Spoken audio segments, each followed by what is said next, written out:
Good day, I'm Stephen McHugh, and this is your JIS news for Friday, March 2. Government is taking bold steps to leverage technology to boost efficiency in the public sector. Prime Minister Andrew Holness says work is ongoing to digitize the public service, which includes creating web-based platforms and portals such as GovNet and gov.jm. He maintains that this is necessary to deliver the kind of services that make doing business in Jamaica easier and attractive to investors.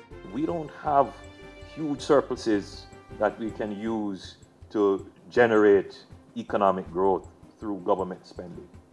What we have to create now is using the efficiency gains from public sector transformation to attract people to Jamaica by virtue of the fact that Jamaica is easier to do business than anywhere else in the Caribbean. That is the premium that we are trying to create, and technology will give us the leverage to create that premium. Prime Minister Holness was speaking at a press conference at the 7th Annual Inter-American Development Bank (IDB) Caribbean Governors Meeting on Tuesday. Cabinet will soon make a submission to Parliament outlining its decision on the Harmony Cove Development Project. That was revealed by Darrell Vaz, Minister without portfolio in the Ministry of Economic Growth and Job Creation. He was addressing the Standing Finance Committee of Parliament on Wednesday and said there were 3 outstanding issues that would determine whether or not the project proceeds. 3 issues are the geographic location for the exclusivity of the casino license, the shares held by government, and whether or not the government is prepared to look at reducing its shareholdings, and last but not least, in relation to the tax incentives outside of the omnibus provisions that are there now. Harmony Cove is a 2,300-acre property on the north coast, which was being developed into a resort by Harmonization Limited. Harmonization is owned by the Development Bank of Jamaica and the National Housing Trust and their private partner Tavistock Jamaica Incorporated.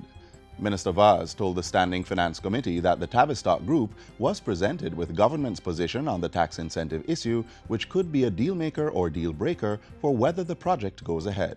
The group is to come back to the government with its final position. It was also revealed during this week's Standing Finance Committee that 18 firearms have been taken off the streets of St. James under the enhanced security measures in the parish. National Security Minister Robert Montego says the firearms are mainly rifles and pistols. 351 rounds of ammunition have also been seized, along with other items. The Security Minister says 782 persons have been detained and processed, resulting in the arrest of 61 individuals who were wanted on warrants. The enhanced security measures were implemented on January 18 to contain the parish's rising murder figures and protect public safety. Last year, 335 murders were recorded in St. James. The Education Ministry has taken steps to revamp and revitalize the Tablet in Schools program, following a study conducted on the initiative. During the next fiscal year, $7 million will be spent to provide 17,500 tablets to schools across the country. 385 charging carts, 630 laptops, and audiovisual display units will also be distributed to 210 schools.